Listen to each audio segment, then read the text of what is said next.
সবাকেই দান করতে হবে।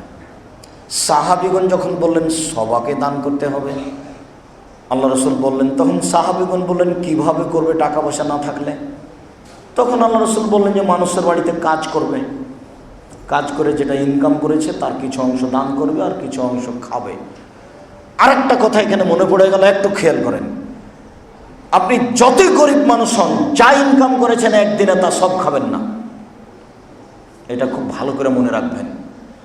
সব যদি খেয়ে নেন তাহলে বাড়ির বউয়ের নাম হলো হস্তিনী। আর এই ছেলে, তোমার মায়ের কথা বলছি, কষ্ট নিও না। তোমার মা যদি তোমার ইনকামের টাকা একদিনই সব শেষ করে দেয়, তোমার মাও হস্তিনী। হস্তিনী সংসার বুঝে না, ভালো করে বুঝো তো। আল্লাহ নবী বললেন যে মানুষের বাড়িতে কাজ করে যেটা পেয়েছে সেটা খাবে আর দান করবে। তো সবই যদি খেয়ে নেয় তো দান করবে কি? কিন্তু কথা বুঝাতে পারলাম না মনে হয়। কোনো সময় উপার্জন যেটা করছেন সেটা একবারই শেষ করবেন না।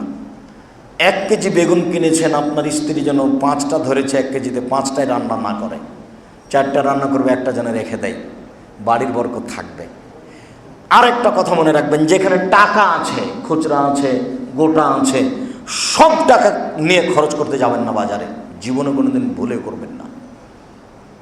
ওই মানি ব্যাগ বা কোথায় যেখানে টাকা রাখেন, বাক্স টাক্স যেখানেই হোক, 2-1টা টাকা ওখানে ছেড়ে দিয়ে যাবেন। 10টা টাকা রেখে দিয়ে বলবেন যে এই টাকা নাই আমার কাছে, যতই প্রয়োজন থাকে এটা শেষ করবো না। মানে টাকার জায়গাটা শেষ করবেন না, 2টা টাকা কানা করি হলো যেন একটা থাকে। বুঝাতে পারিনি কথা। আল্লাহ রসুল বললেন যে, আয়েশা রাদিয়াল্লাহু তাআলা বললেন যে আল্লাহ রসুল চলে যাওয়ার পরে 1/2 কেজি আটা ছিল, অর্ধসা। রোজ রুটি বানাই খায়, রুটি বানাই খায়, রুটি বানাই খাই, শেষ হয় না। তো মনে করলাম যে দেখি মেপে দেখি কতটি আছে, মাপার পরে দেখি আর কয়দিন পরে নেই। শেষ করবেন না কোনো সময় ভুলেও। টাকা পয়সা হোক, অর্থ সম্পদ, ধান শস্য যেটাই হোক, শেষ করে খাবেন না। তরি তরকারি যেটা নিয়ে এসেছেন, চাউল ডাউল আটা সব কিছু, কিছু থাকতেই কিছু নিয়ে আসবেন, তাহলে বরকত বহল থাকবে। একদিন আপনি সব টাকা নিয়ে চলে যান মানিব্যাগ থেকে, বাক্সটা থেকে, দেখবেন যে আর টাকা হয়নি, আর জমা হয়নি। পরের দিন 5,000 টাকা নিয়ে আসলাম, দেখি পরের দিন সবটি প্রয়োজন।